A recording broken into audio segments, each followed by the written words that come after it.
It's been really alarming the way our Naija parents keep sending their children post-secondary education.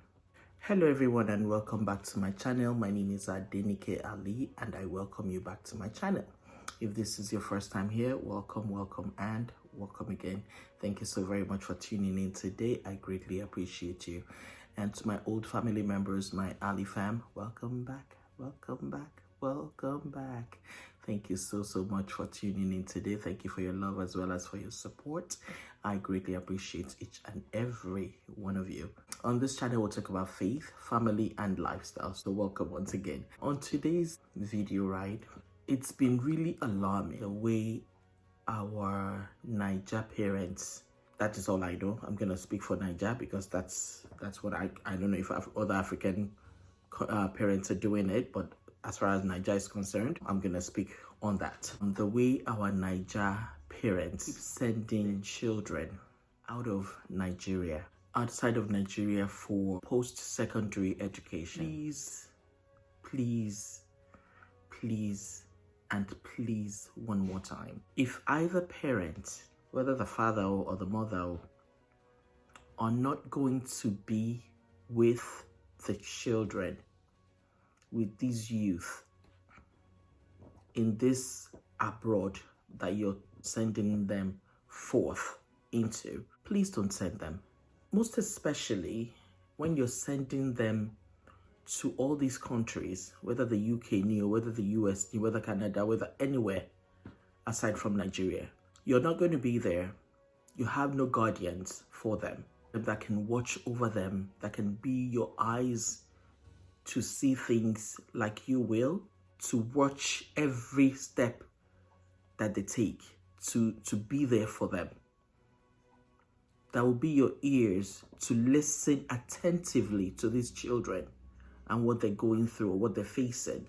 And the key word here is listen attentively to them. That will be your mouths to be their spokesperson, come rain or shine, come whatever they're facing. And there's no guardian that can watch over them like you will, like you the parent will if you're not there. Please rethink that plan that you have of sending them abroad. And if there's a guardian where you're not going to be, still have a plan B, C, D, and E for excellent. Just in case one guardian falls through, you'll still have somebody else.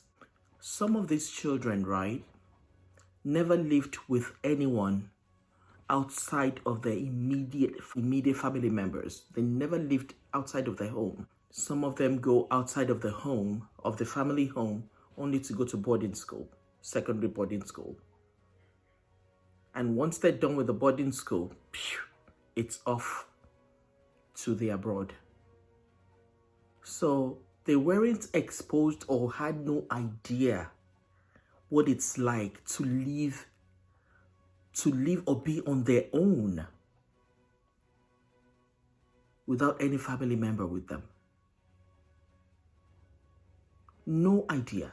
It's almost like it's just what mom and dad wants. Mom and dad wants us to go to uni in the UK or go to college in the US or go to University of Canada. But is it really what you think that child is capable of? What is he or she is capable of handling? Or is it because Mr. and Mrs. Lagbaja's son or daughter are also studying abroad, so you figured, well, if they can do it, well, I can send my kids to the US or UK as well. It's a strange land of living for them. Yeah, most of them have traveled outside of Nigeria on vacation, but they've never lived on their own in these countries. It's foreign to them. Then when they go on vacation, you know, they go for 2 weeks, 3 weeks, and they're back home base in Nigeria. It's totally different ball game when they go there to live and study and they're by themselves. There's a huge difference. So most of these children, right, they get the student visa And what these universities do is that they don't allow these students work past a certain amount of hours per week so that they can concentrate on their studies, on their education, which is the main reason why they're in the country anyway.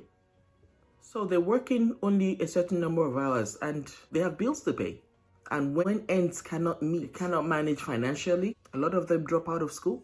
Meanwhile, they don't tell the parents back home that they've dropped out of school because mom and dad wouldn't like to hear that.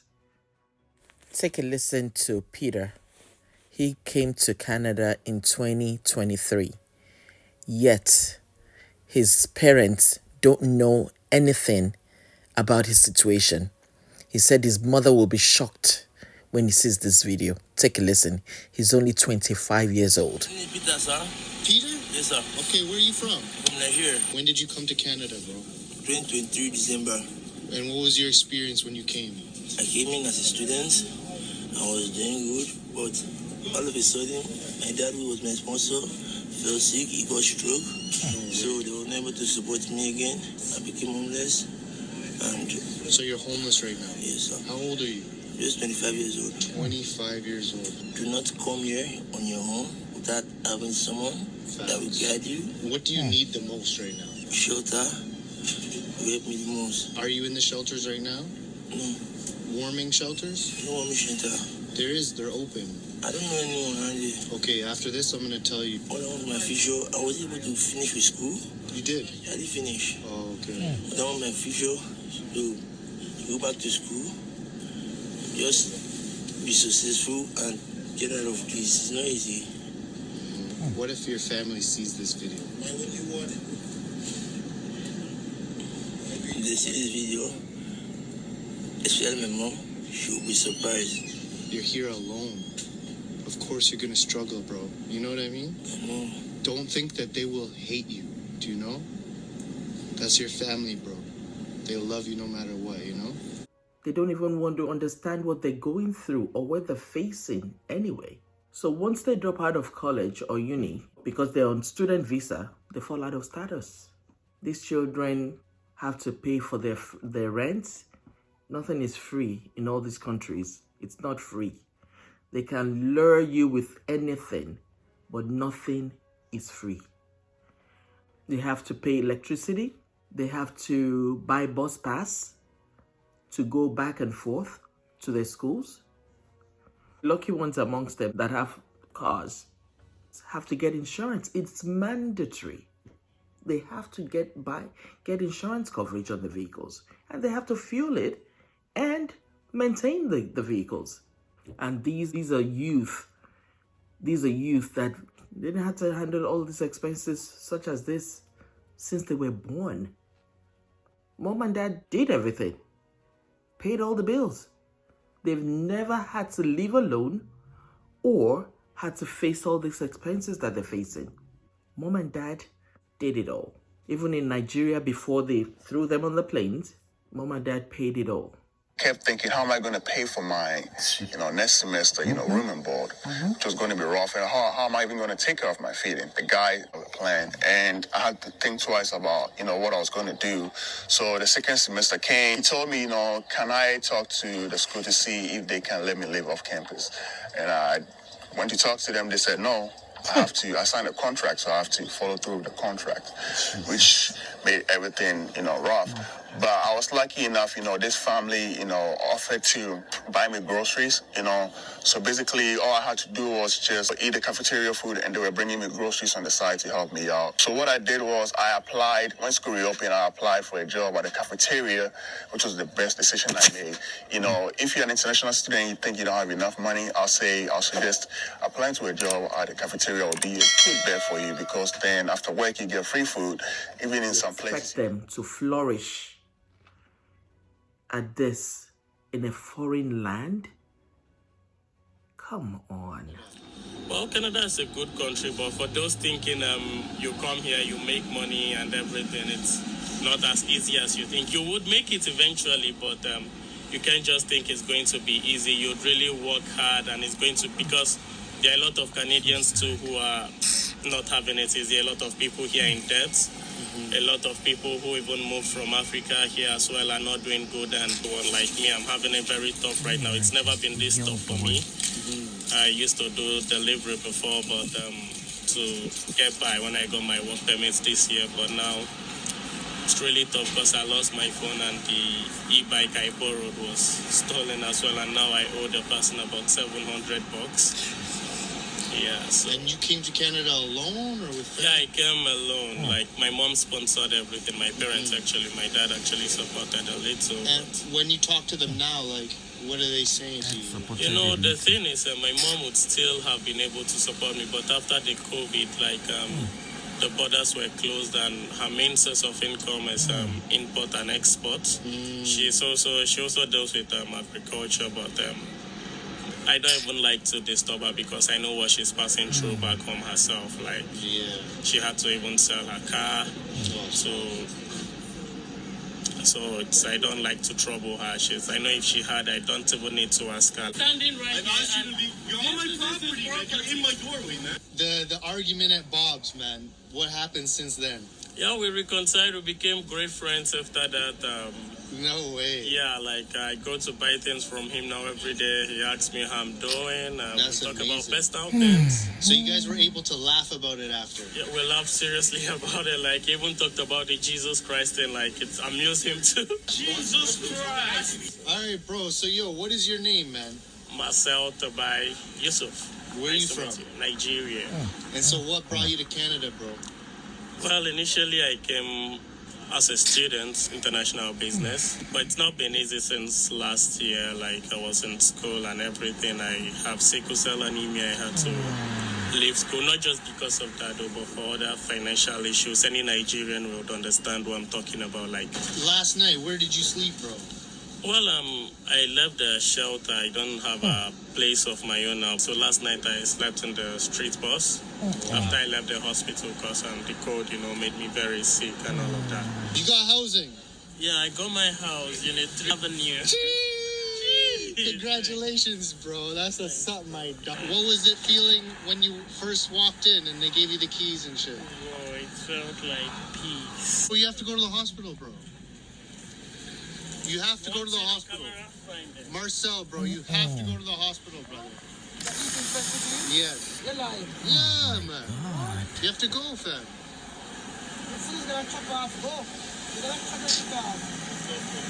Yeah, where? You have to, really be on it, bro. That's no joke. It's even spreading. Started here, so. Fighting every day for what? To get better. Hold on to hope because it's dangerous to lose hope. Simi, where are you from? Nigeria. What was it like when you came to Canada? When I came to Canada, I was going to school in Hamilton, so it was pretty good. And I was in boarding school, so it was pretty good. Did you come to Canada alone? Yes, I did. No family? I applied by myself to come to Canada, which was really difficult. Yes, I came to Canada by myself. Okay, and so how did you end up on the streets? It's a long story, but it's mostly because I invested in business. I invested in a business idea that failed. I was in George College just down the street. Wow. And I had a fashion business. And also the housing, like the change with housing crisis in Toronto. Also my mental health, anxiety. I struggle with anxiety. And so working a 9 to 5 is quite difficult. So I'm trying to figure out what to do and how to balance myself. There is an issue with housing. It's not so much detox, it's not so much hospitals, it's not so much like the mental health, like the therapy. It's more so housing that there's issues with. Wow. So are you currently homeless? I'm working on it. How are you doing? I'm alright, yo. So did you know our video was gonna go viral? I swear to you, I did not know that people were gonna see that video. Like, I hadn't slept for days. I was really out of it. And I just told myself I need to be as honest as I could be. Facts. I did not know the video was going to go that far. I did not know the video was going to be seen by so many people and talked about. I'm scared to go online because I'm scared of the negativity that could come with the good people are saying that I was as honest as I could be.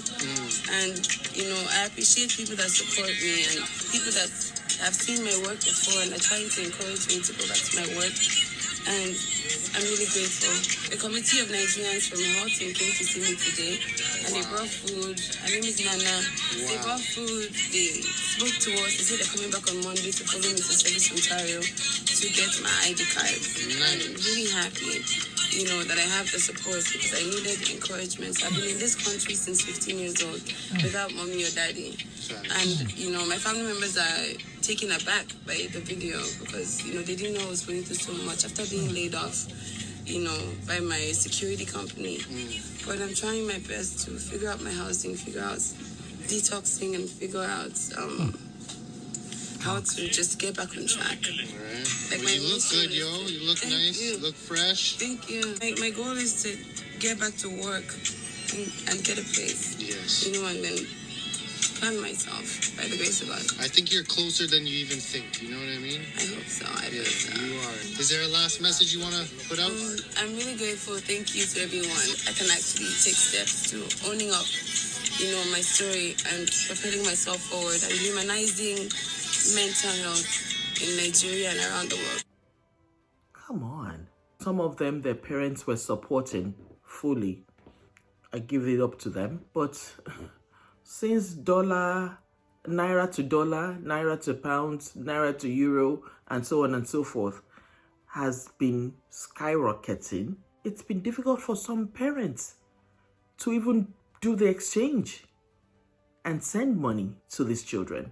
So what do? They start fending for themselves, drop out of school to work full-time, fall out of status because they're not attending classes anymore. Some parents are even advising some of these children to start fending for yourself. After all, Mr. and Mrs. Lagbaja's children are also there, and they're managing, they're coping. So why can't you? You know, they say Mr. and Mrs. Lagbaja's children are oh yeah, they're doing fine. The last time I spoke to Mr. Lagbaja, the son that is in the US is actually doing very well. The one in the UK is doing excellently well. The one in Canada, oh, fantastic. He's doing great. So why can't you? Sometimes these parents are comparing apples to oranges, not apples to apples. Because these children are different. They're wired differently. They're not the same. Even children born of the same parents are wired differently. They're not the same. So you can compare. So you're saying, oh yeah, Mr. and Mrs. Lagbaja said they're doing fantastic. Oh yeah. Not knowing that some of these children, right? Some of these youth get introduced to illegal drugs and become addicts and very dependent on these drugs. Meanwhile, parents are in Nigeria not realizing, not thinking that the children are going through all this. They're lonely. Some of them you'll hear have either lost their phones or maybe even sold it to get basic necessities, maybe food. Some of their parents don't even have the slightest idea of what these children are going through. None. One of the guys said it. If the mother sees the video, she'll be shocked. And he's only been here a couple of years. Some of them are already addicts that needs to be rehabilitated and detoxified from these illegal drugs. Some of them are going through mental as well as emotional breakdown. Some of them have health issues. Look at the young guy that has sickle cell, guy that should not actually be in the cold at all, yet he's homeless. And we hear what he said. His mother was helping him financially before, but after COVID, her business went, and she even had to sell her car. So if a mother is selling her car in Nigeria, and the boy, a sickle cell disease boy, she can't support him anymore because she have no get. But my thing is, get him back home. Why can't you tell him to come home? These children are going through so much. Some of them are depressed. Yet, parents back home have no idea what they're going through. Haven't the slightest idea. None. Some of them are homeless. At least some of them know about the shelters. They stay in the shelters. Some of them they don't know about the shelters.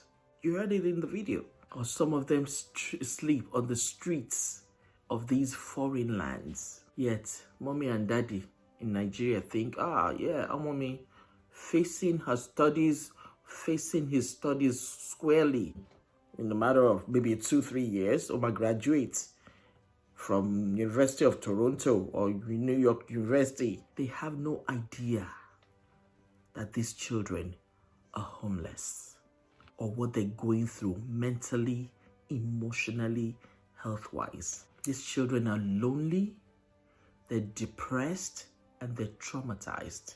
And to top it off, they have health issues.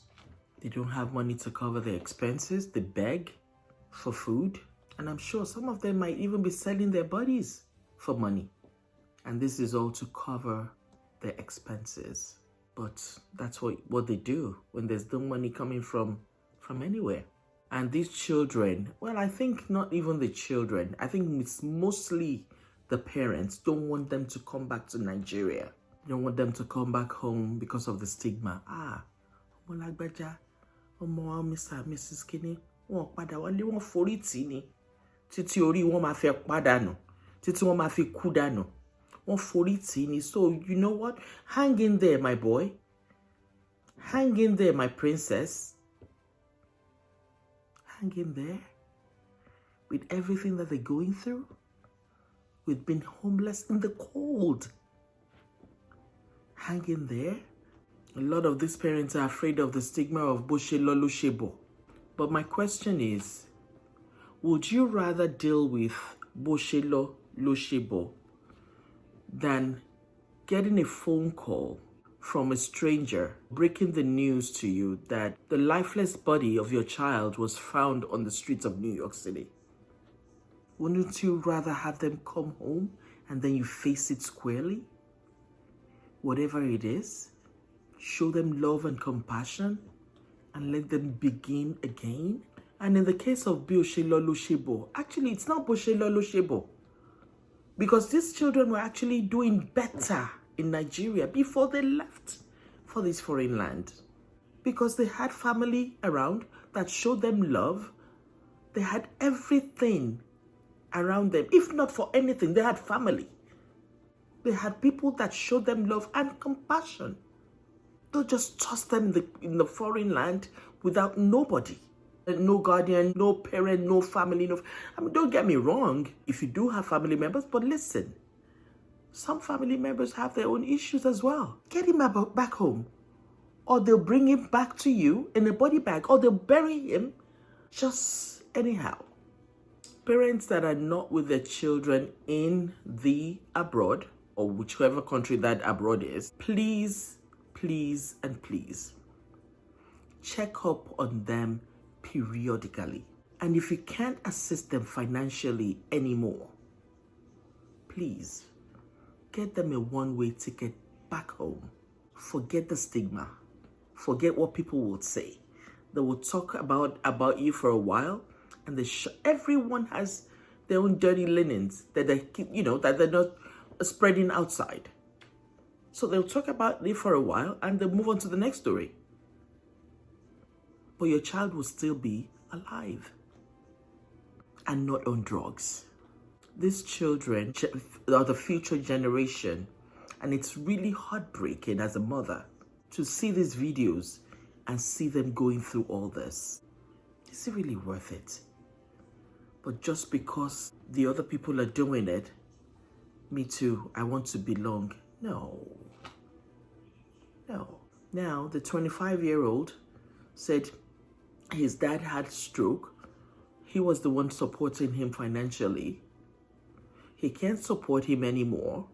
So definitely he's out of status as a student, and he has not graduated. 25. So is it better for him to be wasting away in a foreign land, or to bring him back home? You know what they say, right? An idle mind is a devil's workshop. It's so, so true. Which means that if you don't work or make good use of your mind, so the devil sets up his own workshop and takes over. Then he steals, he kills, and then he destroys. That's what we're seeing now. That Yoruba proverb says, "Ilé tí a bá fi tọ́mọ, ire ló máa wó." If the foundation is destroyed, what can the righteous do? If we have instilled in these children a good foundation in religion, whatever, be it Christianity, be it Muslim, whatever religion, if we had instilled in them a good religious foundation, when they now start building blocks on that foundation that they have, it won't collapse and it won't be destroyed. Psalm 11 verse 3 states, "When the foundations are destroyed, what can the righteous do?" That's all I have for you today. Parents, if you have children in these foreign countries, please check up on them. If they're not doing well, please request for them to come back home. It's lonely for them. They're going through so much, including drug use. So the parents will say, "Oh yeah, we have family members to check up on them. We have friends to check up on them." But be fair to the family and friends that you're telling to check up on your own children. They also have their own children to check up on. So they have their own things that they're doing. So you cannot burden them with yours as an addition. It's not possible. Let me know what your thoughts are in the comment section.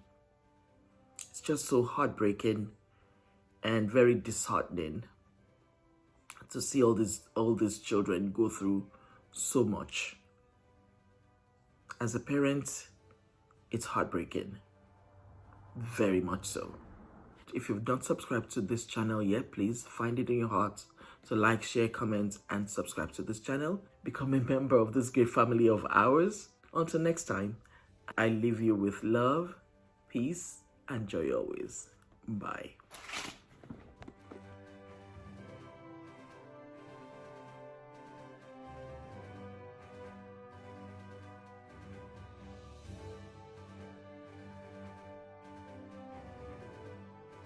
Trying to look for help or a girlfriend or a girl to chill with or some money. I don't want to be alone. I don't want to be by myself. I don't want to be homeless.